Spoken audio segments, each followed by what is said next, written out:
लाल जी के हैं। कहीं ना कहीं आप ये सोचो, एक साधारण सा वस्त्र पहनने से हम ठाकुर जी के थोड़े थोड़े एक अंश के समान दिखने लग जाते हैं, तो कहीं ना कहीं लक्षण है।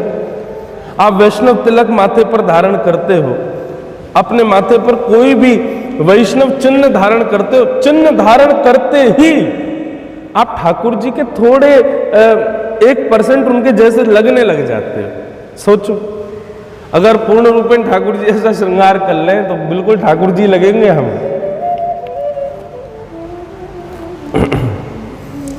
लक्षण मन लक्षणाम इमं कायम।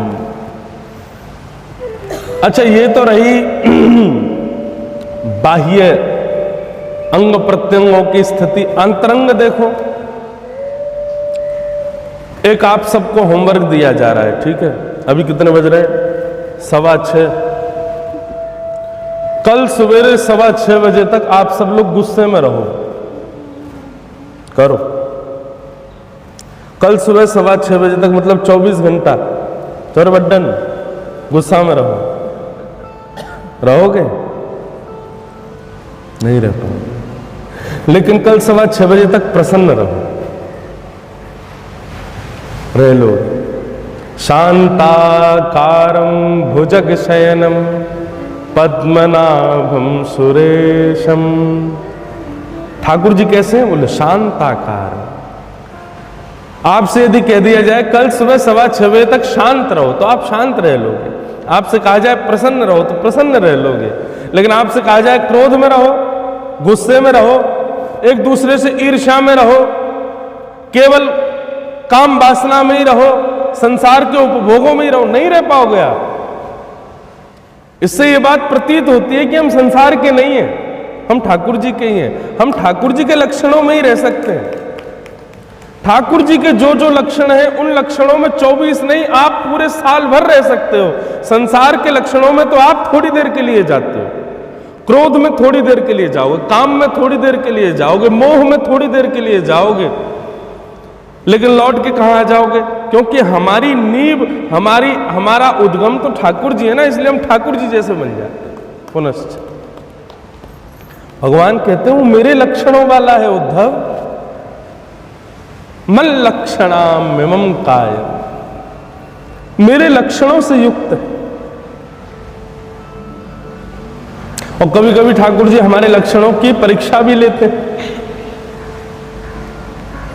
वैसे देखा जाए तो 365 दिन ठाकुर जी एकादशी करते हैं, हम तो महीना में 2 बार करते हैं बस, है? रोज अन्न थाली धरो। हमारी भक्ति तुकाराम नामदेव जैसी नहीं है ना कि थाली खाली बाहर आ, बड़ी भराई आ जाती है। अच्छा, एक बात कहें बंधुओं, आप अपने पुत्र को थाली लगा के देते हो, पुत्र नहीं खाए तो मां को चिंता हो जाती है। कभी आपको चिंता हुई कि आप ठाकुर जी की थाली धर के दोबारा उठाने गए तो वैसी की वैसी मिली? कभी हुई चिंता? ना, हम खुश हो जाते, वाह ठाकुर जी जय हो, घंटी बजाए ले आए। चिंता हो गई थी नामदेव जी को, क्यों नहीं खा रहे आप भूखे कैसे रहोगे? चिंता हो गई किनको? थाली भर के लाई खींचड़ो, ऊपर घी की बात की, जीमो मारा शाम घनी, जिमावे बेटी जाट की। भक्ति हो तो कर्मा जैसी, सांवरियो घर आवे गो। भक्ति हो तो कर्मा जैसी, सांवरियो घर आवे गो। प्रेम भगत से पूर्ण हो के, बिमल बिमल यश गावे लो। प्रेम भगत से पूर्ण हो के, बिमल बिमल यश। भक्ति हो तो कर्मा जैसी, मूरत बोले काठ की, जीमो मारा शाम घनी, जिमावे बेटी जाट की। हमारी कभी चिंता हुई नहीं, हम तो बल्कि खुश और हो जाते हैं। चलो ठाकुर जी भोग लग गया, घंटी लाई, पानी घुमा दिया, ले गए। ठाकुर जी बोले अरे तेरे मन में एक बार भी नहीं आई कि मैंने कुछ पाया ही नहीं? कोई बात नहीं, भोजन दो स्थिति में किया जाता है, या तो बहुत भूख लगी हो या फिर भोजन कराने वाले में बहुत श्रद्धा हो। भूख लगी तो थी हमको, लेकिन श्रद्धा तुम्हारी नहीं है, इसलिए मन ही नहीं है हमारा। आज भी पाएंगे ठाकुर जी, हमारे अंदर विश्वास तो हो। नामदेव जी महाराज के चरित्र में एक भाव आता है, वैष्णव की 3 निष्ठाएं होती हैं। एक तो नाम निष्ठा, एक तुलसी निष्ठा और तीसरी एकादशी निष्ठा। ये 3 निष्ठाएं वैष्णव बनाती हैं हमको। नाम आश्रय पहला है, हमारे जीवन में होना चाहिए, जितना हो सके भगवान नाम का स्मरण करते रहो। दूसरा तुलसी निष्ठा, तुलसी जी के प्रति पूर्ण भाव होना चाहिए। अब चाहे वो आप वृक्ष के रूप में, पौधे के रूप में लो, या फिर अपने नाम जप माला के रूप में लो, कहीं से भी तुलसी का स्पर्श दिन भर अंग से होना चाहिए। और तीसरा एकादशी निष्ठा, एकादशी व्रत होना चाहिए। नामदेव जी महाराज एकादशी पर इतना घनघोर व्रत करते थे कि केवल दूध ही पीते थे। और तो और किसी और को भी अगर देख लेते थे कि वो एकादशी नहीं कर रहा, तो उसके हाथ पांव जोड़ते, भैया आज एकादशी है, अन्न मत पाओ, आज एकादशी, भैया तुम हाथ जोड़ रहे हैं, जब तक हमारे सामने हो, हमारे सामने तो कुछ मत पाओ, आज एकादशी।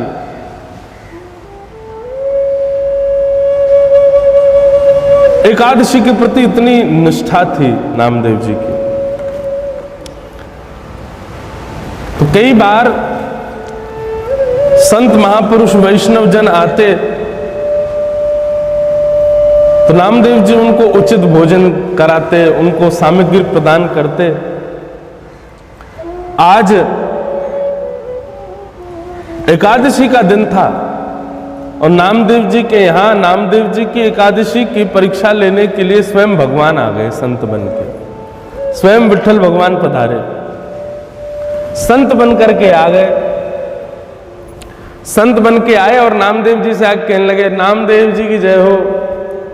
नामदेव जी बोले, जय हो भगवान। अरे वाह, आज एकादशी का दिन, ऐसे मधुर संत के दर्शन हो रहे हैं, चरण छूने लगे, तिलक लगाया, माला पहनाई, बढ़िया सुंदर स्वागत सत्कार में कोई कमी नहीं। बोले, भगवान आज्ञा करो, मैं आपकी क्या सेवा करूं। संत कहने लगे, बोले भैया हम बहुत दिन से भूखे हैं, हमको भोजन कराओ। नामदेव जी बोले, आज तो एकादशी है। बोले, अब एकादशी वगैरह भैया ठीक है, तुम करो, निभाओ अपना, हमको तो भोजन कराओ। नामदेव जी बोले, क्षमा करो भगवान, द्वादशी तक प्रतीक्षा करो। आप कहो मैं आपको दूध पिला दूंगा, आप कहो मैं आपको फल दे दूंगा, लेकिन भैया अन्न तो आप द्वादशी को ही पाइएगा, एकादशी है, उस पर ये निष्ठा तो आपको करनी पड़ेगी। संत बोले, तुम करो ना, हमको क्यों रोक रहे हो। बोले, नहीं महाराज आप भी कीजिए। बोले, भैया हमारे 4 दिन से प्राण निकले जा रहे हैं भोजन के मारे, अभी प्राण निकल जाएंगे और तुम हमको भोजन नहीं दे रहे हो। देखो यार, 100 वर्ष से ऊपर का हमारा शरीर हो गया, बिना अन्न के रहा नहीं जाता, कभी भी प्राण निकल जाएंगे। 3-4 दिन हो गए भोजन नहीं किया, करा दो। नामदेव जी बोले, इससे बढ़िया और संयोग क्या होगा, आज एकादशी है, 100 की आयु आपने पार कर ही ली है, यदि प्राण निकल भी जाए तो कल्याण ही होगा, वैकुंठ ही जाओगे सीधे। संत बोले, लेकिन अन्न नहीं खवाऊंगा। तो नहीं महाराज, आज एकादशी, आज अन्न कैसे दे सकता हूं। भीड़ इकट्ठी हो गई, आस पड़ोस के लोग आ गए, उन्होंने कहा, बोले सुनिए, हम भी ब्राह्मण हैं, हम भी वैष्णव हैं, हमारे यहाँ भी एकादशी होती है, लेकिन संत कह रहा है हम पवा देंगे, आप हमारे घर चलो, हम आपको बढ़िया भोजन करा देंगे। ए नामदेव को छोड़ो, ये बहुत कंजूस है, ये भोजन ना कराना पड़ जाए, इसलिए इतनी निष्ठा दिखाता अपनी एकादशी के प्रति। संत बोले, नहीं पाऊंगा तो इन्हीं के यहीं पाऊंगा, और कहीं नहीं जाऊंगा। संत थोड़ी तो भगवान थे। नामदेव जी बोले भगवान क्षमा करो। और सुनो, नामदेव जी ने द्वार और बंद कर दिए, बोले कि मेरे को पता चल गया है कि आप अन्न खाना चाहते हो, तो मैं कहीं और भी नहीं खाने दूंगा आप। इतनी निष्ठा नामदेव जी। बोले मैं किसी और के घर भी नहीं जाने दूंगा आपको। अब तो स्थिति ऐसी कि भगवान दुर्बल से संत बन के आए, रोते डोल रहे हैं, बोले मैं फंस गया, मैं कहां मर गया, अरे देखो मैं किसके घर आ गया, मुझे अन्न नहीं खाने दे रहा, मेरे प्राण निकल रहा है, प्राण निकल रहे हैं। नामदेव जी हमारा हाथ जोड़ के बैठे, बोले भगवान विराज जाओ। संत कहने लगे भाई 5 वर्ष से नीचे और 90 वर्ष से ऊपर के लोग यदि अन्न खा ले एकादशी में दोष नहीं लगता। बोले ये सब खाने पीने वाले लोगों ने अपना बहाना बना लिया है, मैं आपको व्रत करवा के ही मानू। बोले मेरे प्राण निकल जाएंगे, तुमको ब्रह्महत्या लग जाएगी, द्वादशी तक जीवित नहीं रह पाऊंगा। बोले मुझे ब्रह्महत्या स्वीकार है, और आपके प्राण निकल जाएं तो बढ़िया वैकुंठ जाइएगा। ठाकुर जी से प्रार्थना करना नामदेव को भी जल्दी बुलाओ। मतलब बिल्कुल चिंता ही नहीं है कि कोई कह रहा मैं मर जाऊंगा। बोले कोई बात नहीं, आज एकादशी है, निकाल दो प्राण। ठाकुर जी बोले ठीक है, तो हम प्राण निकाल लें। अब तो महाराज भगवान नाटक करने लगे, गिर गए नामदेव जी के द्वार पे ही। बोले अन्न खवाओ नहीं तो बस निकलने वाले हैं प्राण। लोग बाग चिल्ला रहे हैं, अरे नामदेव कुछ दे दो भाई, ऐसी क्या एकादशी। नामदेव जी सिराना अपने गोद में रख करके बैठ गए, सर सहलाने लगे। बोले जय जय राम कृष्ण हरि, चिंतन करो भगवान का, कोई बात नहीं, वैकुंठ जाओगे सीधे। बोले भैया तेरे हाथ जोड़ू, अन्न खवा दे। बोले नहीं, आज एकादशी, द्वादशी तक अन्न नहीं मिलेगा। ठाकुर जी अभी तक तो परीक्षा ले रहे थे, तो ये थे कि चलो अभी जीवित हूं इसलिए शायद इसकी निष्ठा में कोई कमी नहीं। लेकिन अचानक ठाकुर जी ने ऐसा अभिनय किया कि प्राण ही निकल गए। और जैसे ही प्राण निकले महाराज लोग बाग चिल्लाने लगे, चीखने लगे, अरे अरे अरे देखो ब्रह्महत्या लग गई, इसको गांव से बाहर निकालो। अरे देखो नामदेव ने कितनी बड़ी हत्या कर दी, अपने आंखों के आगे एक ब्राह्मण को मार दिया। ठाकुर जी अचेत हो गए, प्राण निकाल दिए।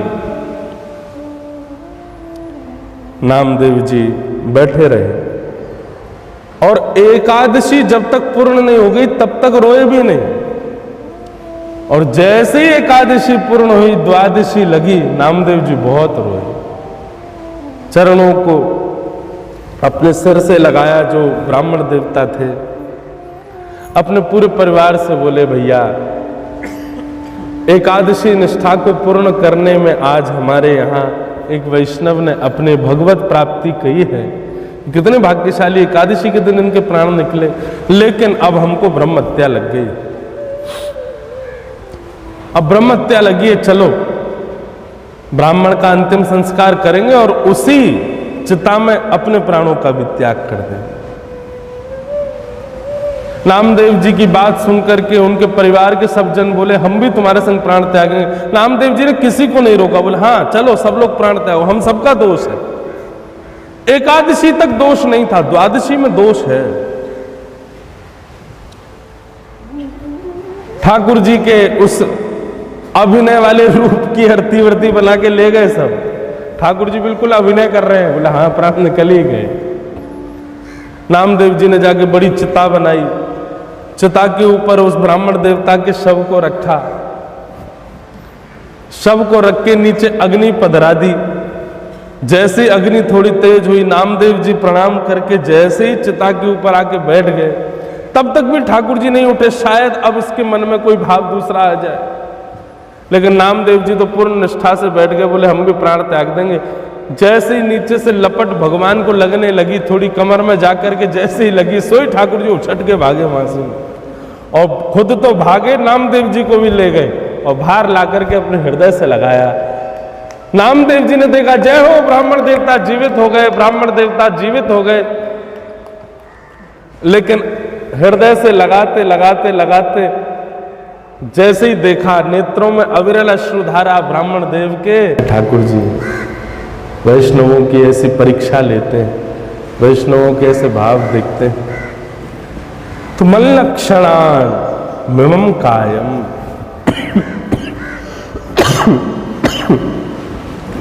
भगवान कह रहे हैं उद्धव, जीव मेरा ही अंश है, मेरे लक्षणों से युक्त है, उसकी चिंता मुझे नहीं होगी तो किसको होगी? मैं नहीं करूंगा तो कौन करेगा? मुझे चिंता होती है, मुझे बहुत पीड़ा होती है जब वैष्णव अपना कल्याण नहीं कर पाता, वैष्णव अपने आप को सुधार करके मेरी प्राप्ति नहीं कर पाता, भक्ति के पथ का अनुगामी नहीं बन पाता, मुझे बहुत कष्ट होता है। एक बात बताएं बंधु, व्यक्ति भक्ति के पथ का अनुगामी बन जाए, ठाकुर जी ये भी नहीं चाहते कि तुम बहुत बड़े भक्त बन जाओ, तुम भक्ति के पथ पे आ जाओ, बस तुम प्रारंभ कर दो चलना उस पथ पे, बस ठाकुर जी को इतना ही चाहिए। ये भी नहीं चाहिए कि हम बहुत विशिष्ट हो जाएं, हाँ ठीक है, हमारी इच्छा होनी चाहिए कि हम विशिष्ट बने, जैसा कि मैं परसों कह रहा था हम दैत्य बने, ये हमारी इच्छा होनी चाहिए। ठाकुर जी को इतनी अभिलाषा नहीं, ठाकुर जी तो केवल इतना चाहते हैं तुम भक्ति के पथ पे आ जाओ बस। क्योंकि श्रीमद् भागवत में भगवान कहते हैं ये वही भगवता प्रोक्ता उपाया आत्मलब्धये अंजः पुंसाम विदुषाम। भगवान कह रहे हैं मेरे बताए गए भक्ति के मार्ग पर व्यक्ति केवल आकर के चलने लग जाए, मतलब केवल प्रारंभ कर दे। और कैसे चले? बोले नेत्र बंद करके चले, मतलब परम पूर्ण विश्वास के साथ। जैसे कि श्री नामदेव जी, लोग कितना उनको कह रहे थे कि तुमको ब्रह्मत्या को भूखा छोड़ रहे हो, अरे नामदेव बहुत रखूंगा तो ठाकुर जी कल्याण करेंगे, अरे एकादशी व्रत करना चाहिए, उसमें निष्ठा होनी चाहिए, ये ऐसी थोड़ी कही गई है बात। ब्रह्मत्या आदि जैसे पाप भी स्वीकार है लेकिन मैं निष्ठा नहीं छोड़ूंगा। भगवान कहते हैं तुम नेत्र बंद करके मेरे बताए गए मार्ग पे केवल चलने लग जाओ, चिंता मत करो क्या होगा क्या नहीं होगा। भगवान वही कहते हैं कि मेरे बताए गए मार्ग पर आंख बंद करके चलने लग जाओगे तो कभी गिरने में तुमको दूंगा नहीं, और कहीं गलती से भी तुम यदि भक्ति के पथ पर आकर के कभी गिर गए तो चिंता मत करना, उठाने के लिए मैं ही आऊंगा तुम्हारे पास।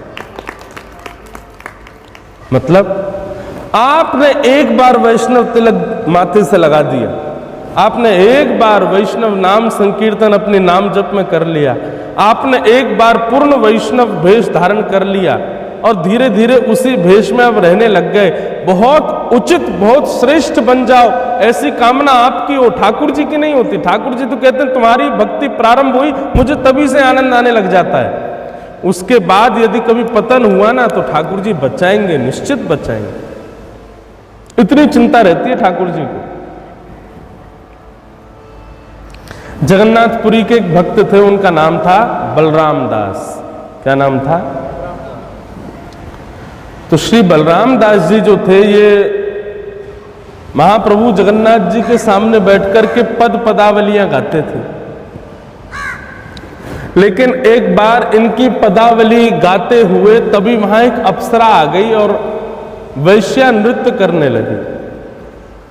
उस वैश्या के सौंदर्य को देखकर के बलराम दास जी उसके रूप पर मोहित हो गए, उसके रूप पर मोहित हो गए। आज तक तो गाते थे जगन्नाथ जी को रिझाने को, पर आज गाने लगे उस वैश्या को रिझाने के लिए। दोनों ने एक दूसरे के नेत्रों में देखा, एक दूसरे से संवाद कर लिया नेत्रों से ही। अब तो बलराम दास जी अधिकतर समय उस वैश्या को ही देने लगे, उसी के संग रहने लगे। धीरे धीरे पुरी में ये बात फैल गई कि भैया बलराम दास भक्त तो अब एक वैश्या के चक्कर में पड़ गया। पुजारियों ने निश्चय कर लिया था कि अब की बार रथ यात्रा में, रथ यात्रा प्रारंभ होने से पहले बलराम दास एक पद गाता है, उसके बाद रथ यात्रा आगे बढ़ती है। अब की बार बलराम दास को पद नहीं गाने देंगे। बलराम दास जी रथ यात्रा से एक दिन पहले रात्रि में वैश्या के साथ में भ्रमण के लिए गए थे। लौट करके जब आ रहे थे तब ब्रह्म बेला हो रही थी और बलराम दास जी को अचानक याद आया, बोले आज तो रथ यात्रा है। पता नहीं क्यों थोड़ी देर के लिए बलराम दास जी को अपने उस कर्म से, अपनी उस क्रिया से उनको बहुत बुरा लगा। हृदय में, मन में भाव आया, मैं बहुत गलत कर रहा हूं। कहाँ ठाकुर जी ने मुझे इतनी बड़ी सेवा दी कि उनके आगे बैठ करके मैं पद सुनाता हूं, तभी ठाकुर जी की सेवा आगे बढ़ती है, और कहाँ मैं अपने उसी गायन से एक वैश्या को रिझाने लग गया। बंधुओं, एक बात बहुत ध्यान से सुनिएगा। कोई वैष्णव भक्त बन चुका और अचानक किसी कारण से वो संसार के किसी विषय में लग गया, और विषय में लगने के बाद कभी उसको एकांत में बैठ करके ये सोच आवे कि राम राम राम, ये मैंने क्या किया, बस वही क्षण है, उसी क्षण समझ जाइएगा। क्यों? ये भी एक संकेत ठाकुर जी ने दिया कि आपको अपने कर्म के प्रति दूषित भाव आया, अरे राम मैं ये क्या कर रहा हूं, उसी समय आप छोड़ सकते हैं उसको। यदि उसके बाद भी विचार किया कि नहीं कल करेंगे, परसों करेंगे, तो फिर नहीं छूटेगा, उसी समय छोड़ दो। जिस समय मन में आत्मग्लानि हो अपने कर्म के प्रति, उसी समय उसका त्याग करो। बलराम दास जी दौड़ करके गए, तभी क्या देखा कि श्री महाप्रभु जगन्नाथ जी आकर के रथ पर विराजमान हो गए। जैसे ही बलराम दास जी सामने आकर के बैठे, पद गाने लगे, इतने में ही पंडा पुजारी गए और जाकर के सबने बलराम दास जी को वहां से भगा दिया। बोले अब तुम अधिकारी नहीं हो ठाकुर जी के आगे गाने के, तुमने दूषित कर लिया है अपने भावों को। बहुत रोए बलराम दास जी, भगवान मुझसे गलती हो गई, मुझे अपराध हो गया, आज के बाद कभी नहीं करूंगा भगवान, एक बार मुझ पर कृपा कर दो ना। ऐसे ये पहली बार होगा मेरे जन्म में कि आप मेरी सेवा के बगैर ही रथ में बैठ करके आगे जा रहे हैं, भगवान ऐसा मत करो, मेरी सेवा स्वीकार करो। लेकिन पूरी भीड़ ने, पंडे पुजारियों ने घेर लिया और कह दिया कि भीतर मत आना, जगन्नाथ जी की आज सेवा तुम नहीं करोगे। बलराम दास जी समुद्र के तट पर चले गए और समुद्र की बालुका से ही सुंदर छोटे छोटे 3 रथ बनाए। उन तीनों रथों में एक में बलभद्र जी, एक में सुभद्रा जी और एक में महाप्रभु जगन्नाथ जी को रेत से ही बना करके विराजमान कर दिए और कहा भगवान आज आपकी प्रत्यक्ष रथ यात्रा में नहीं हूं, लेकिन परोक्ष रथ यात्रा में यहां कर रहा हूं, कृपा कर मेरे इस रथ को स्वीकार कर। और बलराम दास जी जो पद वहां गाने वाले थे, वो रेत के बालू के सुंदर रथ के आगे बैठ करके गाने लगे। वहां जैसे ही रथ खींचने का समय आया, हजारों लोग रथ खींचने लगे। बलराम जी का रथ चला गया, सुभद्रा जी का चला गया, लेकिन महाप्रभु जगन्नाथ जी का रथ अपने स्थान से नहीं है। पंडा पुजारियों ने जाकर के महाप्रभु जी से प्रार्थना की, भगवान कोई अपराध बन गया है, आपका रथ आगे क्यों नहीं बढ़ रहा। तभी ठाकुर जी ने संकेत देते हुए राजा को कहा, आज मेरी रथ यात्रा यहां नहीं, समुद्र के तट पर बलराम दास की सन्निधि में हो रही है। आज हम इस रथ में बैठे ही नहीं है, हम तो आज नंदी घोष रथ हमारा समुद्र की बालुका से बनाया गया है, बलराम दास ने बनाया है, और वो वहीं पर ही मेरी रथ यात्रा कर रहा, मैं वहीं पर ही आनंद कर रहा हूं। राजा बोले, भगवान ऐसा मत करो, यहां पधारो, लाखों वैष्णव बैठे, वो सबसे कह दो सब समुद्र किनारे चले जाए, वहीं हो रही है आज मेरी रथ यात्रा। राजा ने कहा, भगवान इस अपराध को हम दूर कैसे करें, ये बता दो। भगवान बोले, बलराम दास ने जो बालू के जगन्नाथ जी बनाए हैं, जाकर के प्रार्थना करके भोग लगा के उन बालू के जगन्नाथ जी को ला करके इस रथ में जब बैठाओगे तब ये रथ चलेगा, क्योंकि आज मेरा आवेश वहीं विराज रहा है। क्या समझ में आई बात कि भक्ति के पथ पर चलने वाला व्यक्ति यदि कभी अपने मार्ग से गिर जाए और उसके बाद उसको अपने किए गई क्रिया की आत्मग्लानि हो, उसी समय संभल करके दोबारा ठाकुर जी के सन्मुख आ जाए तो भगवान तुरंत स्वीकार कर लेंगे। ठाकुर जी विचार नहीं करेंगे आपके ऊपर। कि आपने ऐसा क्यों किया, तुरंत स्वीकार करेंगे। बंधुओं, एक बात तो निश्चित है, लिख लीजिएगा कहीं पे, आप खाक प्रेम करते हो ठाकुर जी से, ठाकुर जी बहुत प्रेम करते हैं आपसे। हम लोग कोई प्रेम नहीं करते, हमारा प्रेम तो तुच्छ है ठाकुर जी के प्रति। ठाकुर जी कितना प्रेम करते हैं, हम कितने दूषित, कितने गलत काम करते हैं, लेकिन फिर भी हमारी गोद में बैठते हैं, फिर भी हमारे हाथों से श्रृंगार कराते हैं, फिर भी हम जो बना के पधरा दें पा लेते हैं।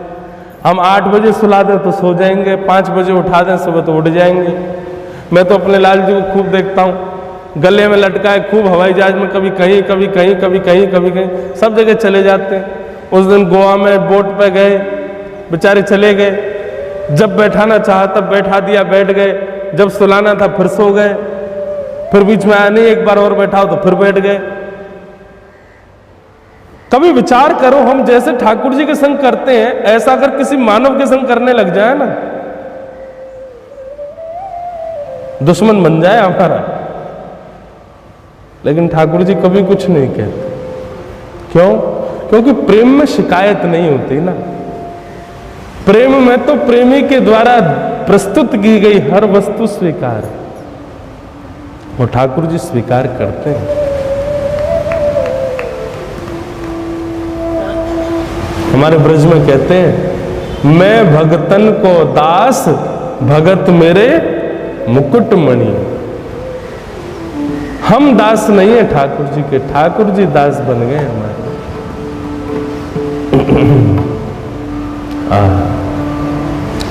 बड़ी कृपा ठाकुर जी की।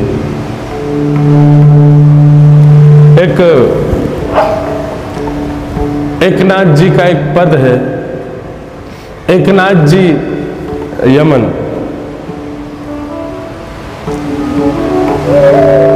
यहां महाराष्ट्र में अभंग गाए जाते हैं। श्री पंडरीनाथ भगवान के अभंग गाते हैं। मुझे वैसे तो कम वो लिरिक्स देना उसके, माझे माहेर पंडरी। अभी हम मराठी किस किस को समझ आती है? सबको ही आती है। आपको आती है? आपको आती है? सबको आती है ना? तुम लोग ने आवे, ये कहे ब्रजवासी बेचारे इन्हें कहते आवे। एकनाथ जी गाते हैं, माझे माहेर पंढरी, माझे माहेर पंढरी, आहे भीवर चातरे, माझे माहेर पंढरी। गाओ भाई कोरस वालों, अब ये तो कोरस करेंगे नहीं, आप लोग करो जिनको आवे। एकनाथ जी कह रहे हैं, मेरा मायका तो पंढरपुर है।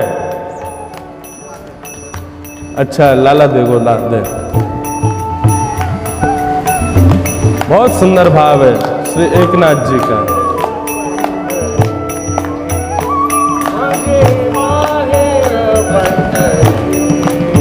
हे माझे माहेर पंढरी, आहे भीवर चातरे, माझे माहेर पंढरी।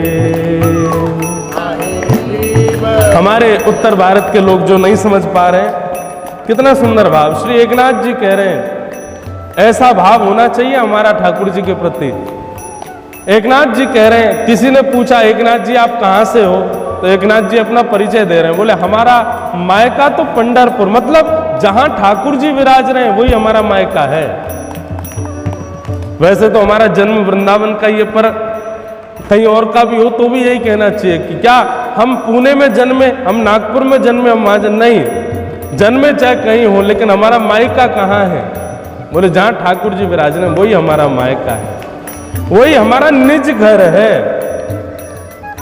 हे माहे माहेर पंढरी, आहे भीवर चातरे, माझे माहेर पंढरी, आहे भीवर चातरे। बाप आणि बाप आणि माझी विठ्ठले रखुमाई, माझे विठ्ठले रखूं। मेरे बाप और आई कौन है, मेरे माता पिता कौन? बोले विठ्ठल मेरे पिता हैं और रुक्मणी जी मेरी माँ है। बाप आणे आई, बाप आणे आई, माझी विठ्ठले रखुमाई, माझे विठ्ठले, माझे विठ्ठले रखुमाई, माझे माहेर पंढरे आहे भीवर चातरे, माझे माहेर पंढरे आहे भीवर चातरे। बोल विठ्ठलनाथ की जय।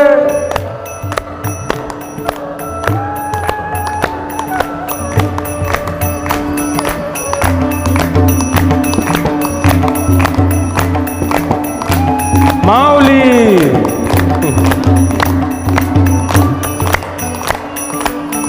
महाराष्ट्र में लोग विठ्ठल भगवान को माऊली कहते हैं। माऊली मतलब हमारी मैया खड़ी है। जय हो।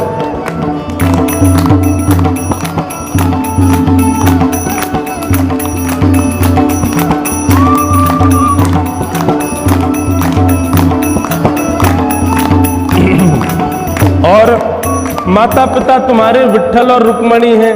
और कौन कौन है तुम्हारे मायके में? पुंडलीक आहे बंधु, पुंडलीक आहे बंधु, हाँ पुंडलीक आहे बंधु, पुंडलीक आहे बंधु। त्याची ख्याती काय सांगू, त्याची ख्याती काय सांगू, त्याची ख्याती काय सांगू, त्याची ख्याती। जिस पुंडलीक की माता पिता की भक्ति पर प्रसन्न होकर के भगवान ईंट के ऊपर खड़े हो गए, वो पुंडलीक हमारा बंधु है, हमारा भाई है। पुंडलीक आहे बंधु, पुंडलीक आहे बंधु, हाँ मीराबाई आहे बंधु, मीराबाई आहे बंधु। श्री तुलसीदास आहे बंधु, तुलसीदास आहे बंधु। श्री सूरदास आहे बंधु। ये सब हमारे भाई बंधु हैं जिन्होंने ठाकुर जी को प्राप्त किया। ये सब वैष्णव हमारे भाई बंधु, यही हमारे असली परिवार है। पुंडलीक आहे बंधु, पुंडलीक आहे बंधु। त्याची ख्याती काय सांगू, त्याची ख्याती काय, त्याची ख्याती काय सांगू। माझे माहेर पंढरे आहे भीवर चातरे, माझे माहेर पंढरे आहे भीवर। श्री पंढरीनाथ महाराज की।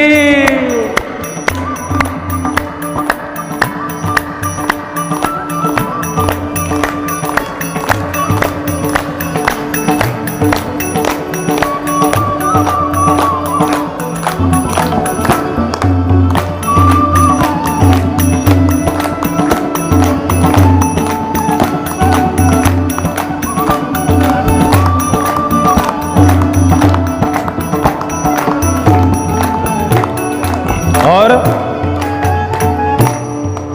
हो माझ बहन चंद्रभागा, माझ बहन चंद्रभागा, माझ बहन चंद्रभागा, माझ बहन चंद्रभागा। ये करते से पाप भंग, करता से पाप, करता से पाप भंगा, करता से पाप भंगा। हे माझ बहन चंद्रभागा माझी बहीण चंद्रभागा, हे माझी बहीण यमुना मैया, माझी बहीण यमुना मैया, हे माझी बहीण गंगा मैया, माझी बहीण गंगा मैया। क्यों? बहन का स्वरूप होता है, रक्षाबंधन के दिन अपने भाई के हाथ में राखी बांधती है और कहती तेरी रक्षा की जिम्मेवारी मेरी। तो ये कौन है? यमुना जी, गंगा जी, चंद्रभागा, सरजू, ये सब हमारी बहन है, हमारी रक्षा करती हैं। जैसे हम स्नान करते हैं सो हमारे पापों से मुक्त हमको कर देती हैं। माझी बहन चंद्रभागा, माझी बहन चंद्रभागा, करता से पाप भंग, करता से पाप भंग, करता से पाप भंग, हे माझे माहेर पंढरे, आहे भीवर चाते, माझे माहेर पंढरे, आहे भीवर चाते, हे माझे माहेर पंढरी, आहे भीवर चाते रे माझे।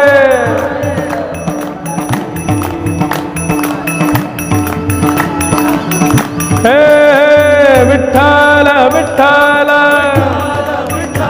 विठ्ठल विठ्ठल, माय माय बापा विठ्ठल, आई बापा विठ्ठल, विठ्ठल विठ्ठल विठ्ठल विठ्ठल, माझे माऊली विठ्ठल, माझे माऊली विठ्ठल, विठ्ठल विठ्ठल विठ्ठल विठ्ठल, जय हो।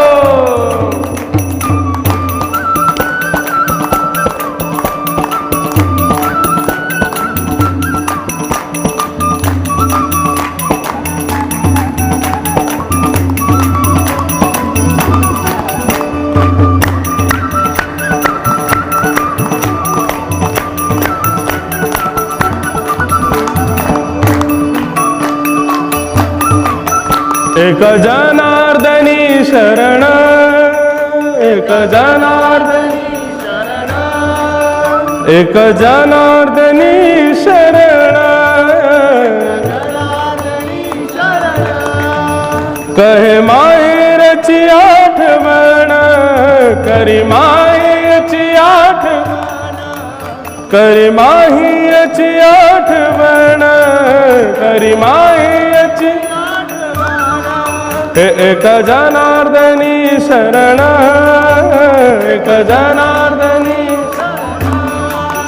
करी माहेरची आठवण, करी माहेरची आठवण, करी माहेरची आठवण, हे माझे माहेर पंढरे, आहे भीवर चातरे, माझे माहेर पंढरे, आहे भीवर चातरे। ओ जय जय राम कृष्ण हरे, जय जय राम कृष्ण हरे, जय जय राम कृष्ण हरे, जय जय राम कृष्ण हरे, जय जय राम कृष्ण हरे, जय जय राम कृष्ण हरे, जय जय राम कृष्ण हरे, जय जय राम कृष्ण हरे, जय जय राम कृष्ण हरे, जय जय राम कृष्ण हरे, जय जय राम कृष्ण हरे, जय जय राम कृष्ण हरे, जय जय राम कृष्ण हरे, जय जय राम कृष्ण हरे, जय जय राम कृष्ण हरे, जय जय राम कृष्ण हरे, जय जय राम कृष्ण हरे, जय जय राम कृष्ण हरे, जय जय राम कृष्ण हरे। पुंडली कवर दे हरि विठ्ठल, ज्ञान देव तुकाराम, श्री पंडरीनाथ भगवान की जय।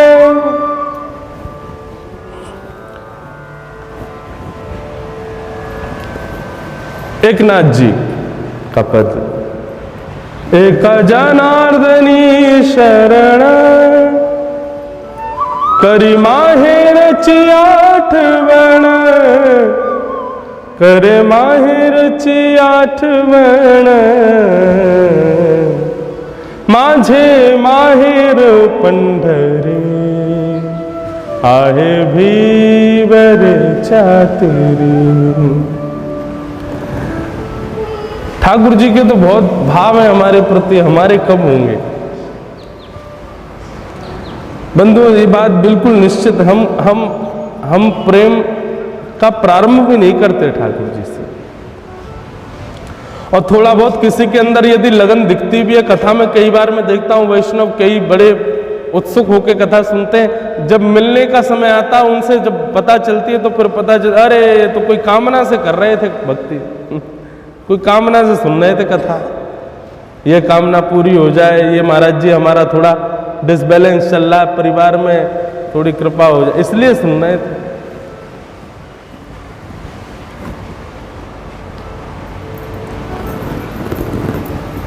उद्धव ने भगवान से कहा, ठाकुर जी आप क्यों चिंता करते हो ऐसे लोगों की जिनको आपकी कोई चिंता ही नहीं।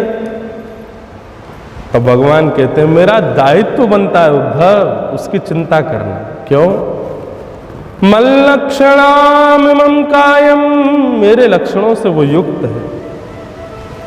लब्ध्वा मद्धर्म आस्थित,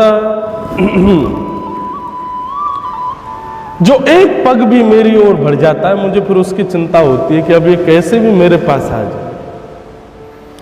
आनंदम परमात्मानाम अस्थम समुपैति माम,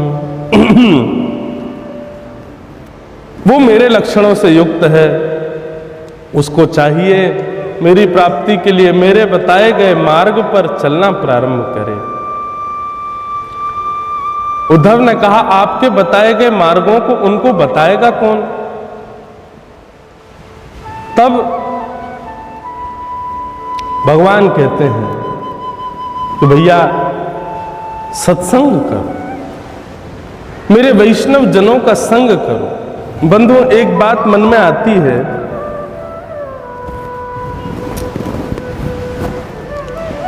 कभी भी अपने आगे आने वाले किसी भी व्यक्ति को ये वैष्णव नहीं है ऐसा मत मानो।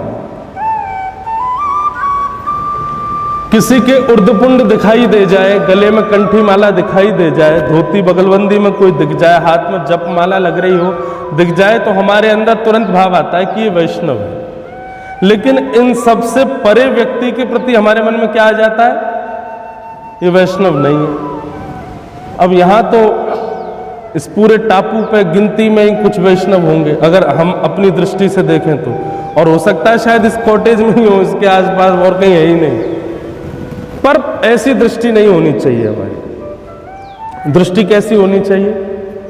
जो वैष्णव तिलक आदि वैष्णव वेश में दिख जाए उसके प्रति तो भाव रखो ये वैष्णव है, और जो तिलक आदि वैष्णव भाव में ना दिखे उसको सोचो ये अंतर्निष्ठ वैष्णव है, ये छुपा हुआ वैष्णव है, ये हमको दिखा नहीं रहा है लेकिन वैष्णवता इसके अंदर भी है। तब भी किसी को कुभाव में मत देखो।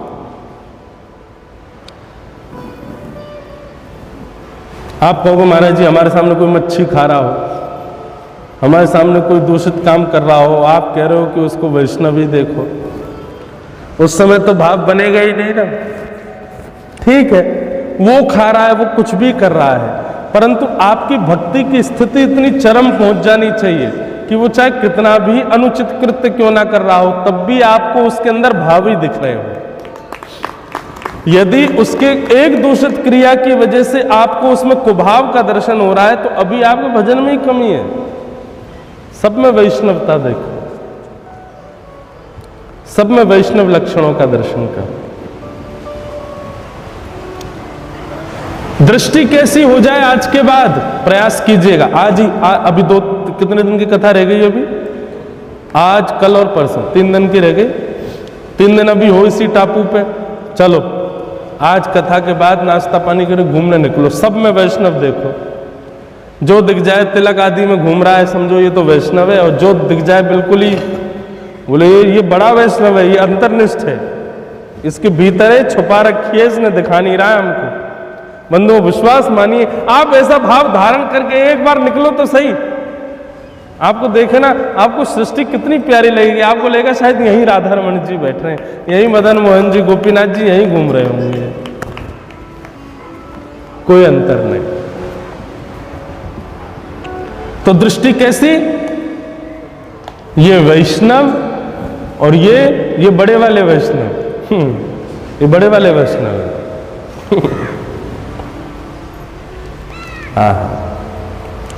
तो भगवान कहते हैं भैया संग करो, सत्संग करो उद्धव। सत्संग करने से सत्संग क्या करता है? व्यक्ति की जड़ बुद्धि का हरण कर लेता है। जाड्यम धियो, जड़ बुद्धि किसे कहते हैं?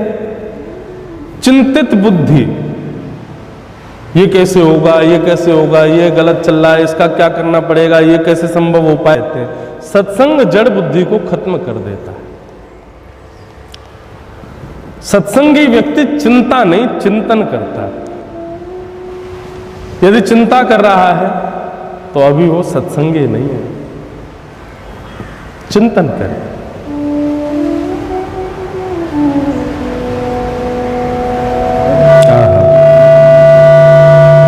चिंतन करें। तो जाड्यम दियो हरति, सत्संग जड़ बुद्धि का हरण करता। सिंचतिवाच सत्यम, सत्संग सत्यता को घोल देता है। सत्संगी व्यक्ति ज्यादा से ज्यादा सत्य बोलने का प्रयास करता, फिर वो झूठ नहीं बोलता, असत्य संभाषण बहुत कम करता है। जो है स्पष्ट सत्य बोलेगा। लेकिन हाँ एक बात और, सत्संगी व्यक्ति सत्य तो बोलेगा, लेकिन कैसा सत्य बोलेगा? बोले प्रिय सत्य बोलेगा, जो अच्छा लगे सुनने में, ऐसा ही सत्य बोलेगा।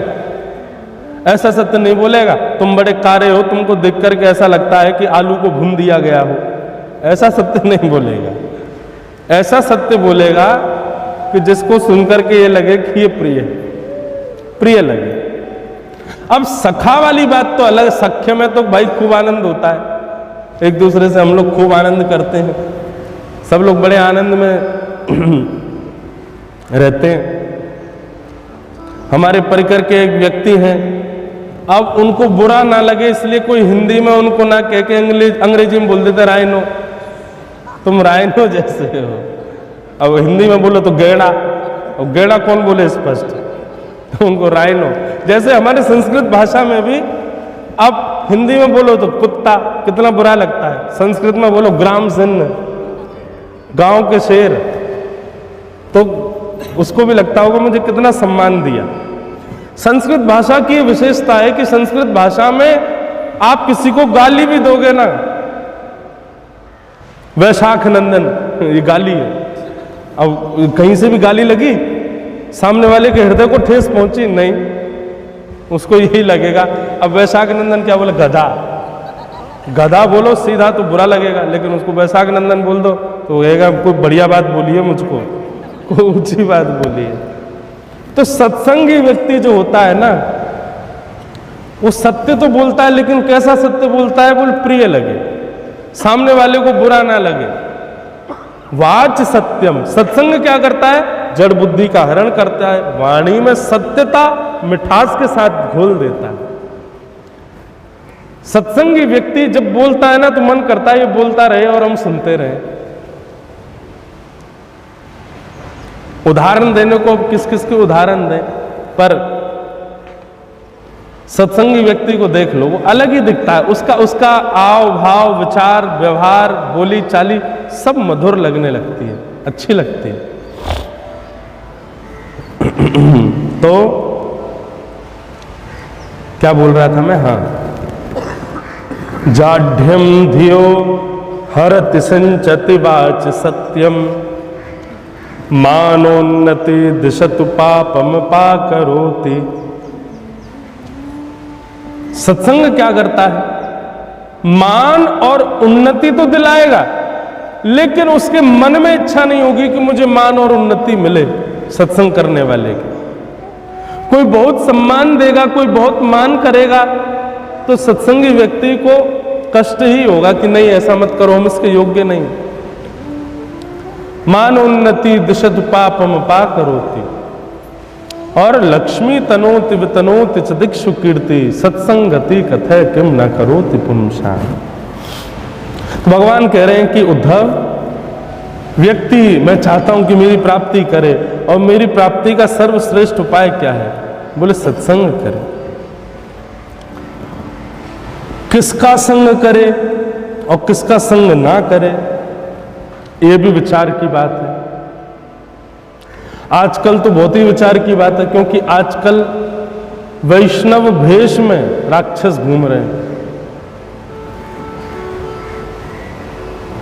जैसे रावण संत रूप धारण करके सीता जी का हरण करने आया, ऐसे ही आज भी वैष्णव भेष बना करके कई राक्षस घूम रहे हैं।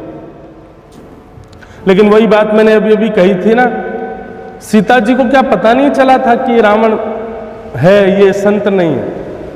सब पता चल गया था, लेकिन क्योंकि वो भेष संत का बना के आया, इसलिए सीता जी ने उसका सम्मान किया और स्वयं को अर्पित कर दिया। रावण ने हरण नहीं किया सीता जी का, सीता जी ने अर्पित किया खुद को, क्योंकि वो वैष्णव भेष में था। इसीलिए मैं कह रहा था, कोई वैष्णव भेष में दिखे तो वो संत है, और कोई बिना वैष्णव भेष के दिखे तो उसको समझो बड़ा वाला संत है, ये ऊंचा वाला संत है। अपनी दृष्टि सुधारो। मन की तरंग मार लो, बस हो गया भजन। आदत बुरी सुधार लो, आदत बुरी। व्यक्ति की सबसे बुरी आदत क्या है बताओ? व्यक्ति की सबसे बुरी आदत जो सबके अंदर है, आप कहोगे इसमें सोने की आदत बुरी है, इसमें आलस बहुत है, इसमें खाता बहुत है, ये ईर्ष्यालु है, ये आदि। लेकिन एक ऐसी आदत है बुरी सबके अंदर है, वो क्या? दूसरे में दोष देखना। ये सबके अंदर है। यहां बैठा कोई भी हम में से ऐसा नहीं है जो किसी में दोष ना देखता। अरे कहां तक कहें, कथाएं सुनते सुनते लोग मुझ में भी दोष देख लेते हैं। तो व्यास जी, हमको लगता है आपके अंदर ये कमी है। मैंने बहुत बढ़िया भैया, यही सीख रहे हो तुम कथाओं से, हैं मुझ में भी दोष देख रहे हो। है दोष, ये नहीं कहता कि किसी में दोष नहीं है, दोष सबके अंदर है, पर देखना क्यों? आदत बुरी सुधार लो,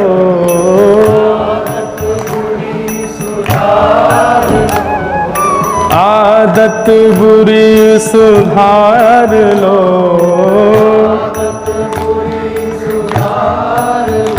तो बस हो गया भजन। मन की तरंग मार लो, बस हो गया भजन। अद्भुत आनंद है। बोलो भक्त वत्सल भगवान की। गाओ करताल बजा के।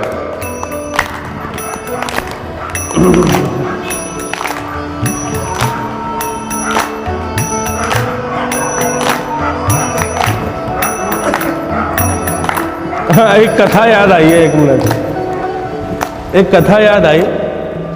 एक ब्राह्मण था, वो रोज सुबह उठ करके और कहीं मंदिर पे जाके बैठ जाते होंगे तिलक विलक लगाने को, लोग बाग दक्षिणा दे जाएं। एक दिन ब्राह्मण सुबह उठ के जा रहा था तो ये ग्राम सिन्न भौंकने लगे। सुबह ही सुबह भौंकने लगे। तो एक बात सुनिएगा, बहुत अच्छी बात है। तो सुबह सुबह भौंकने लगे तो ब्राह्मण ने बेचारे ने कुछ नहीं कहा, बोले सुबह ही सुबह बताओ कैसे स्वर सुनाई दे रहे हैं। चला गया मंदिर पे जाकर के बैठा, उस दिन संयोग से उस दिन उस ब्राह्मण की बिल्कुल कमाई नहीं हुई, तो उसने क्या सोचा कि इन लोगों के भौंकने की वजह से ही मेरी कमाई नहीं होती, ये दूषित स्वर सुबह सुबह सुन लेता हूं मैं, इसीलिए मेरा दिन खराब जाता है। हे भगवान, कल ऐसा मत करना, कल मेरे घर नहीं चलेगा अगर मुझे कुछ नहीं मिला तो, कल मेरा दिन बढ़िया जाए। दूसरे दिन बेचारा 4 बजे उठ के नहा धो करके जैसे ही घर से निकला फिर से भौंकने लगे। उसने कहा यही लोग मेरा दिन खराब करवा रहे हैं।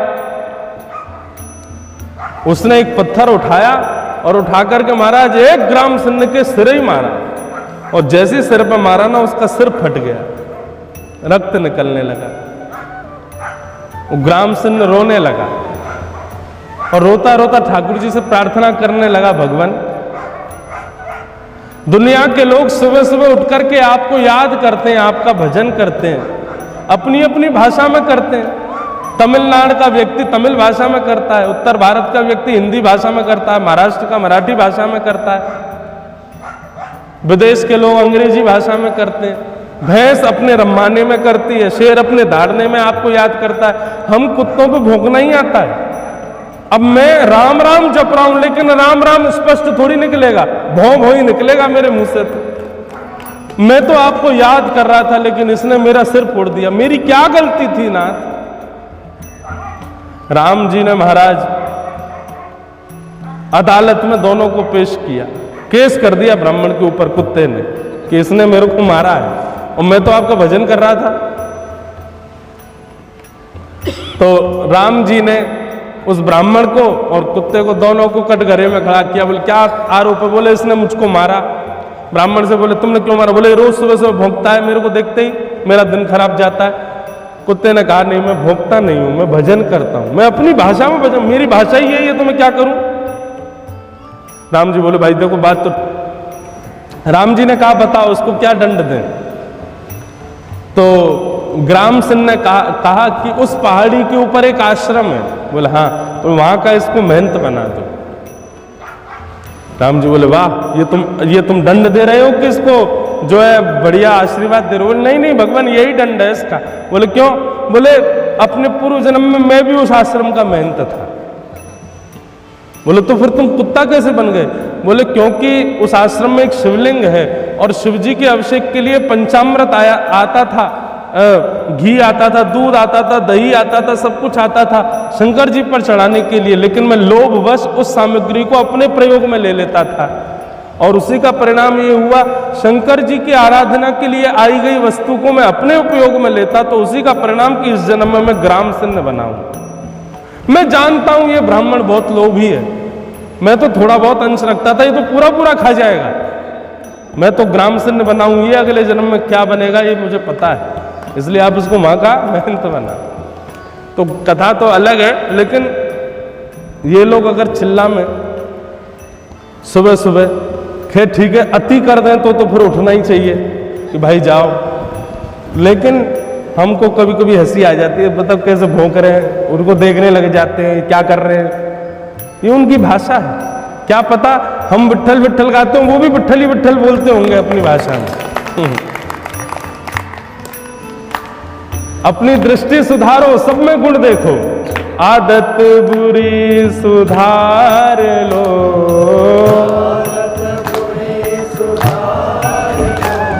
हे आदत बुरी सुधार लो,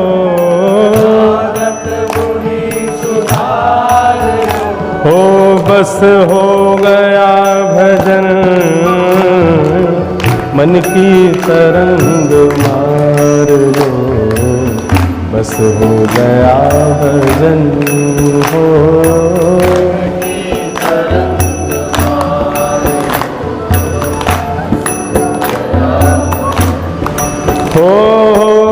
कोई तुम्हें बुरा कहे सुनकर करो क्षमा,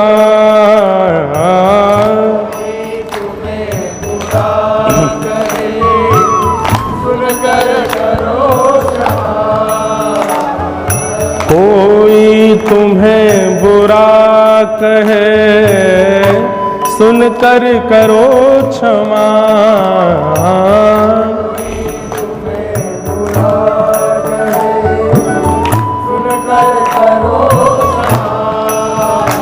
अपनी वाणी का स्वर संभाल लो, अपनी वाणी का स्वर, अपनी वाणी का स्वर संभाल लो, अपनी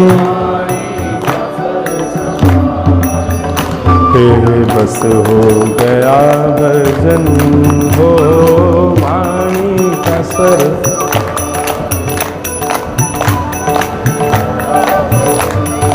तो मन की तरंग मार लो। किसका संग नहीं करना है, अब यहां ये संकेत ठाकुर जी कर रहे हैं। संगम न कुर्यात् सताम सिन्नोदरत्रपाम क्वचित् तस्यानुगस्तमस्यन्ध्यो पतत्यन्धानुगान्धवत्। जो दिखता सत्संगी हो लेकिन अपने ही प्रवचन को अपने ही जीवन में उतारता ना हो, उद्धव ऐसे का संग नहीं करना। बहुत बड़ी बात कह रहे हैं ठाकुर जी यहां पर। उसका सत्संग सुनो, पर प्रयास करो केवल वचन सुनकर के आप वहां से प्रस्थान करो। यदि सत्संग करने वाला व्यक्ति अपने ही जीवन में सत्संग का पालन ना करता हो, तो उद्धव उससे उसकी भी हानि है, साथ साथ तुम्हारी भी हानि हो जाएगी। जिस व्यक्ति को तैरना ना आता हो उसके संग कभी समुद्र में मत कूदो, नहीं तो डूबने से पहले तुमको डुबो देगा। खुद को बचाने के लिए तुम पे ही चढ़ जाएगा। वही लोग हंस रहे हैं जिनको पता है कल क्या हुआ है। जिसको तैरना आता हो, प्रयास करो कि हम उसी के साथ ही समुद्र की ओर प्रस्थान करें या फिर नदी में जाएं। ट्यूब की हवा निकल रही हो और सोचो है तो रबड़ की, इससे हम बची जाएंगे ना। हवा निकली है तो कैसे, वो खुद ही शक्तिमान नहीं है, तुमको कैसे बचाएगा।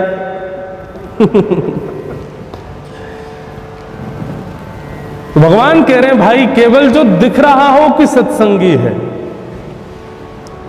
लेकिन अपने प्रवचन में अपने भाव को पुष्ट ना करता हो, ऐसे व्यक्ति का संग भी नहीं करना।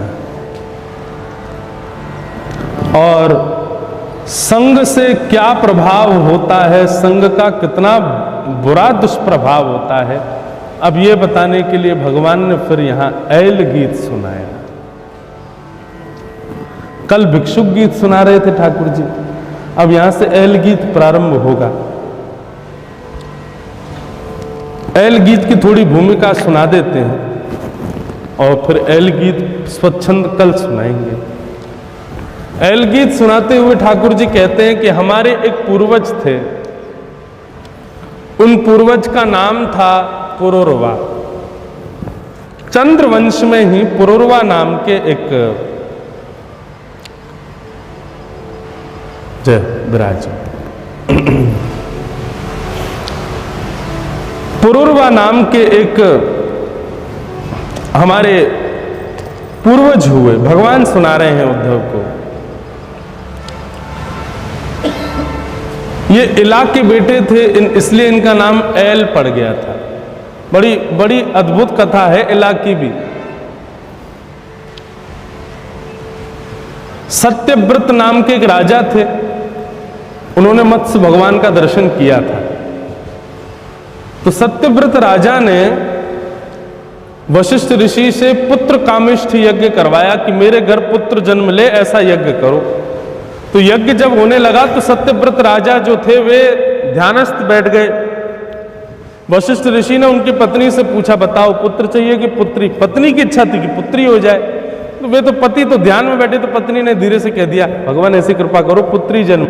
वो बेटी था, अब वो पुत्र बन गया। फिर से धीरे धीरे बड़ा हुआ। एक दिन अपने मित्रों के साथ भ्रमण करता करता कैलाश पर्वत की ओर चला गया।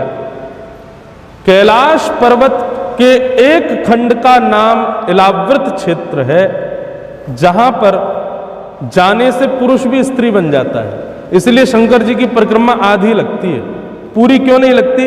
क्योंकि जिस क्षेत्र में हम नहीं जाते उसको इलाव्रत खंड कहते हैं, वहां जाना मना बताया गया।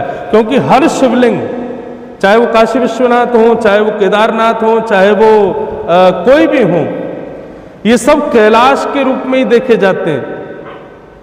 तो इलाव्रत क्षेत्र पूरी परिक्रमा क्यों नहीं लगाई जाती? जिस क्षेत्र को छोड़ा जाता है, कहते हैं वो पार्वती जी का स्थान है, वहां सबको नहीं जाना चाहिए।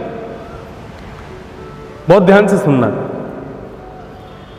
पार्वती जी एक बार कैलाश पे बैठे, एक अपना जहां उनका निज क्षेत्र था वहां स्नान कर रही थी। तभी महादेव आ गए, तो पार्वती जी वस्त्र धारण करके महादेव के साथ झूला झूल रही थी। तभी वहां पर सनक सनंदन सनातन सनत कुमार महादेव का दर्शन करने आ गए। अब जैसे संतों को आते देखा तो पार्वती जी सहज हो गई, झूला रोक दिया, उतर करके दूर चली गई। अब संत आए में, अब कैसे हम लोग करें? तब महादेव ने कहा, देवी आपको कोई कष्ट? बोले कष्ट तो कोई नहीं, संत महापुरुष पधारते, मुझे अच्छा लगता है, आपके दर्शन को आते, लेकिन हमारी कोई निज स्थान भी तो होना चाहिए। कोई भी यहां घुसा चला आता है, हमारा कोई घर तो है नहीं, महादेव तो वैसे ही रहते हैं आकाश में, आकाश ही छप्पर है। तब महादेव ने कह दिया, बोले ठीक है, हम इस क्षेत्र को शापित कर देते हैं, यहां पर कोई भी आएगा तो स्त्री बन जाएगा, तुम्हारी सहचरी बन जाएगा। तब से महादेव की परिक्रमा पूरी नहीं लगाई जाती, उस क्षेत्र को छोड़ दिया जाता है जो पार्वती जी का निज स्थान है। गलती से ये पुरुरवा अपने मित्रों के साथ वहीं चला गया। जैसे ही वहां पहुंचा, घूमते घूमते पहुंच गया, वहां जाते फिर से स्त्री बन गया। बहुत बुरा हुआ इसके साथ। मैं जब ये इनकी पुरुरवा की कथा सुनता हूं तो मुझे कभी कभी बहुत कष्ट होता है कि इनके साथ कितना बुरा हुआ। ये इला बन गए, फिर से स्त्री बन गए, और इतनी सुंदर स्त्री बने, इतनी सुंदर स्त्री बने कि चंद्रमा के पुत्र बुध, उनका इनके ऊपर मन आ गया और बुध ने इनके साथ ब्याह भी कर लिया, और ब्याह करके अपने संगी इनको रखने लगे। यहां सत्यव्रत राजा ढूंढने लगे मेरा बेटा कहां चला गया। तब जाके उनको महीनों बाद पता चला कि वो तो स्त्री बन गया और बुध के साथ उनका ब्याह भी हो गया, लेकिन पुत्र के प्रति इतनी आसक्ति थी, बोले कैसे भी लेकर के आओ। और इलाको वापस सत्यव्रत राजा ने अपने पास बुला लिया। वशिष्ठ ऋषि से कहा कि देखो ये तो फिर से स्त्री बन गया, इसको आप पुरुष बनाओ। तब महादेव का शाप था इसलिए वो स्त्री बना, लेकिन वशिष्ठ ऋषि ने आशीष दिया, तो अब ऐसा होने लगा कि वो 6 महीना स्त्री और 6 महीना पुरुष इन रूपों में रहने लगा। तो जब वो इला के रूप में थे तब उनके गर्भ से एक बालक उत्पन्न हुआ जिसका नाम था ऐल। भगवान कहते हैं वो हमारे पूर्वज, उन्हीं की कथा मैं तुमको सुनाने जा रहा हूं। ऐल कैसे थे? ऐलह समांग दिमाम गाथा मगायत बृहच्छवा उर्वशी विरहान मुयन निर्विन्न शोक संयमे। ऐल जो थे बताओ, इनकी गाथा स्वयं भगवान कृष्ण सुना रहे हैं उद्धव को। भगवान कहते हैं ये बड़े पराक्रमी थे, बहुत अच्छे योद्धा थे। हमारे पूर्वज ऐल बहुत अच्छे योद्धा थे और माता पिता गुरु चरणों में बड़ी इनकी निष्ठा थी। एक छत्र सम्राट थे पृथ्वी के, और अंतिम गुण बताते हुए भगवान कहते हैं बड़े सुंदर थे, इनका रूप बहुत सुंदर था। उद्धव इतने सुंदर थे कि इनके रूप की चर्चा स्वर्ग की अप्सराओं में होती थी कि भाई पृथ्वी का एक राजा है ऐल, उसका रूप बहुत सुंदर है। अप्सराओं में आपस में शर्त लगी, यदि ऐल को किसी ने अपना बना लिया तो हम मान जाएंगे कि हम अप्सराओं के रूप में भी बड़ी सामर्थ्य है। तब अप्सराओं में भी सबसे सुंदर अप्सरा है उर्वशी। उर्वशी ने कहा मैं करके दिखा सकती हूं, और उर्वशी ने अपने प्रेम का जाल बिछाया और उस प्रेम के जाल में एल राजा को बांध लिया। परंतु उर्वशी का प्रेम तो ऐसे ही था, बस शर्त लगी थी, पर एल को सच्चा प्रेम हो गया उर्वशी से। उर्वशी तो स्वर्ग की अप्सरा है, वो किसी के साथ क्यों रहेगी। कुछ दिन एल के साथ निवास करने के बाद उर्वशी वहां से वापस स्वर्ग को जाने लगी। उस समय एल को वेदना होने लगी और एल ने उर्वशी के प्रति अपने भाव कहे, मैं तुमसे बहुत प्रेम करता हूं, तुम्हारे बिना जीवित नहीं रह पाऊंगा, मेरे पास वापस आ जाओ, मैं तुम्हारे साथ ही रहना चाहता, तुम चाहोगी तुम्हारे लिए पूरा राज्य छोड़ दूंगा, आदि आदि सब बातें कह दी। लेकिन अंत में यहां पर स्पष्ट लिखा है कि उर्वशी ने दुत्कार दिया, एल पैरों में गिर गया कि मुझे छोड़ करके मत जाओ, परंतु उर्वशी ने अपने पैरों से भी जब दुत्कार दिया एल राजा को, तब एल के मन में आया इतना प्रेम यदि मैंने ठाकुर जी से किया होता तो आज ठाकुर जी मेरे हो गए होते। एक उर्वशी नाम की अप्सरा से कर लिया, ये कितना बड़ा संग दोष की वजह से बहुत दुखी हो गए। तब उनको कहीं भी ठौर नहीं मिली, बहुत व्याकुल मन रहने लगा, बहुत चिंतित हो गए, क्या करूं, कहां जाऊं, कैसे जीऊं। तब एक सत्संग उनको प्राप्त हुआ और वह सत्संग सुनकर के एल ने अपने भावों को एक गीत में गाया। वही गीत भगवान कृष्ण यहां उद्धव को सुना रहे हैं, इसी को एल गीत कहते हैं। कथा बड़ी कॉम्प्लिकेटेड है लेकिन बहुत अच्छी कथा है और मैंने भी कम से कम ये एल की कथा, पुरूरवा की कथा 5 साल बाद कही होगी आज अपनी कथा में। तो इन्हीं का एल गीत अब भगवान उद्धव को सुना रहे हैं। अहो में मोह विस्तार काम कश्मल चेतसः दिव्याग्रहीत कंठस्य नायुखंडा इमे स्मृता। मैं एक बात अपनी कथा में कहा करता हूं, वो सूत्र मुझे एल गीत से ही मिला था। क्या लोग पूछते महाराज जी भक्ति में श्रेष्ठता पाने के लिए हमको क्या करना चाहिए। सुनो, अपने दूषित गुणों की लिस्ट बनाओ, अपने आप ही बनाओ कि मेरे अंदर दुर्गुण क्या है। मेरे अंदर क्रोध है, मेरे अंदर ईर्ष्या है, मेरे अंदर द्वेष है, मेरे अंदर काम है, मेरे अंदर सामने वाले के प्रति ईर्ष्या है, उसके प्रति मेरा छल है, कपट है, जो भी है अपने आप लिखो जिम्मेवारी से। चीटिंग मत करना, क्रोध तो है लेकिन क्यों लिखूं, मुझे ही तो लिखना है, नहीं, जो है वो लिखो। आप सत्य मानिए। मैं एक बात कहूं, ये एक प्रक्रिया है। आप अपने अवगुण खुद लिखोगे ना, धीरे धीरे आपका मन चाहेगा कि इन अवगुणों को मैं ठीक करूं। आप अपने अवगुणों ठीक क्यों नहीं करते? क्योंकि आप खुद से ही उनको छुपाते हो।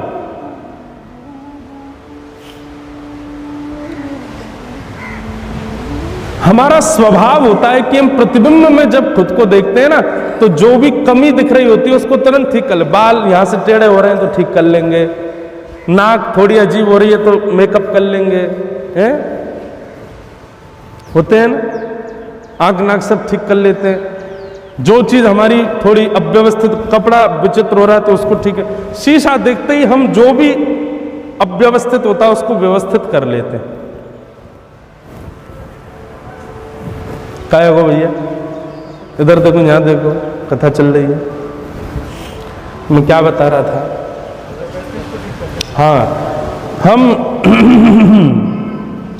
किसी भी स्थिति में अपने आप को जब प्रतिबिंब में देखते हैं तो स्वयं को व्यवस्थित करने का प्रयास करते हैं। भागवत की कथा भी एक प्रतिबिंब है, श्रीमद् भागवत भी प्रतिबिंब है। यहां भी स्वयं को देख करके आप व्यवस्थित किया करो। और स्वयं को व्यवस्थित करना है तो सबसे पहले अपनी कमियों की एक लिस्ट बनाओ। किसी और से मत पूछो, आपसे अच्छा कोई नहीं जानता कि आपके अंदर कमी कितनी है। मैं कहता हूं दोष जानते 2 लोग हैं बस, या तो भगवान जानते हैं या आप खुद जानते हो, तीसरा कोई नहीं जानता आप। इसलिए एक गुप्त डायरी बनाओ, बिल्कुल प्राइवेट, किसी को नहीं दिखानी है। उसमें सारे अपने दुर्गुण लिखो और अपने सारे दुर्गुणों को लिख करके इनमें से ऐसा कौन सा है जिसको हम ठाकुर जी पर प्रयोग कर सकते हैं? अपने दुर्गुणों को ही ठाकुर जी को प्रस्तुत कर दो।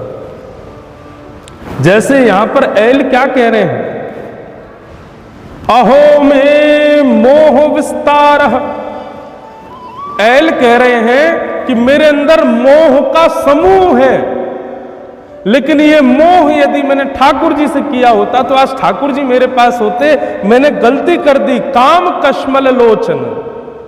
मैंने इस मोह को काम में परिवर्तित करके एक स्त्री के पीछे प्रस्तुत कर दिया, और आज मेरी स्थिति देखो क्या हो गई।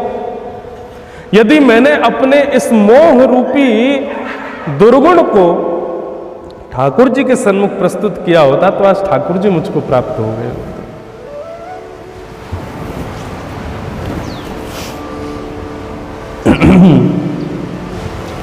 इसलिए जो भी दोष है उस दोष को ही ठाकुर जी को अर्पित कर दो, ठाकुर जी की सेवा में लगा दो। धीरे धीरे धीरे धीरे वही दो, धीरे धीरे क्या ठाकुर जी की सेवा में आते वो दोष रहेगा ही नहीं, वो भक्ति हो जाएगा, वो वैष्णव भाव हो जाएगा। इस प्रकार एल यहां पर भगवान की स्तुति गा रहे हैं, और स्तुति गाते हुए आगे और भी कई बात कह रहे हैं। किम विद्या किम तपसा किम त्यागेन श्रुतेन वा किम विविक्तेन मौनेन स्त्री वीर्यस्य मनोहतम। अरे मेरी भक्ति को धिक्कार है, मेरी तपस्या को धिक्कार है, मेरे नाम जप को धिक्कार है। क्यों? एक सामान्य सी स्त्री के रूप में मैं लोभित हो गया। निश्चित ही मैंने कभी अपने तप जप और भजन से ठाकुर जी के रूप को देखने का प्रयास नहीं किया, इसीलिए मैं संसार के रूप में मोहित हो गया।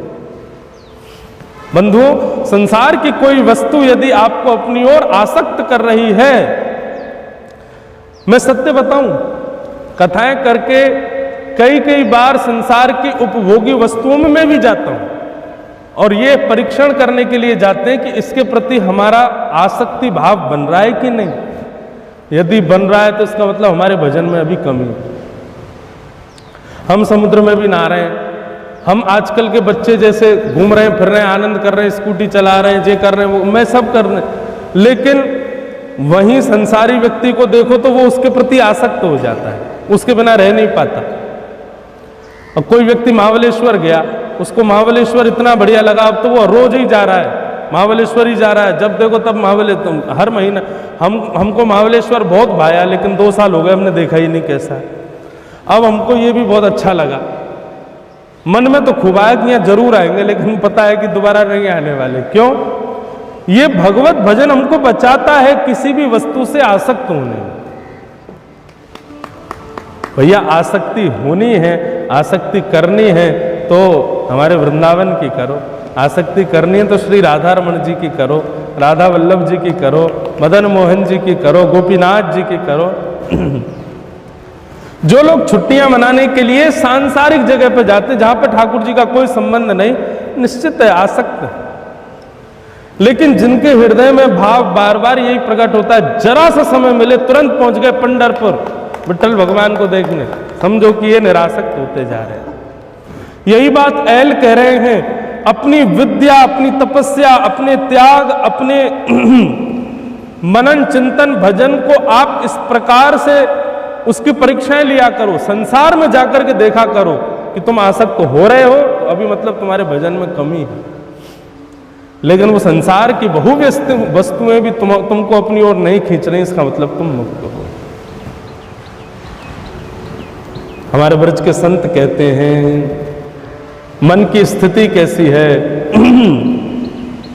मेरो मन लग्यो बरसाने में, जहां विराजे राधा रानी। मेरो मन लग्यो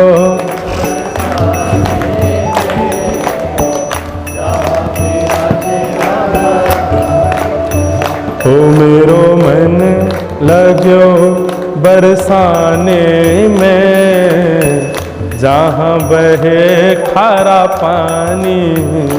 मेरो मन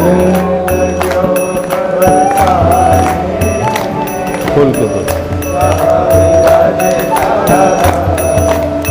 हे मुझे दुनिया से नहीं कोई काम, मुझे दुनिया से नहीं कोई काम, हे मुझे दुनिया से नहीं कोई काम, मुझे दुनिया से नहीं कोई काम, हे मैं तो रटू राधा राधा नाम, मैं तो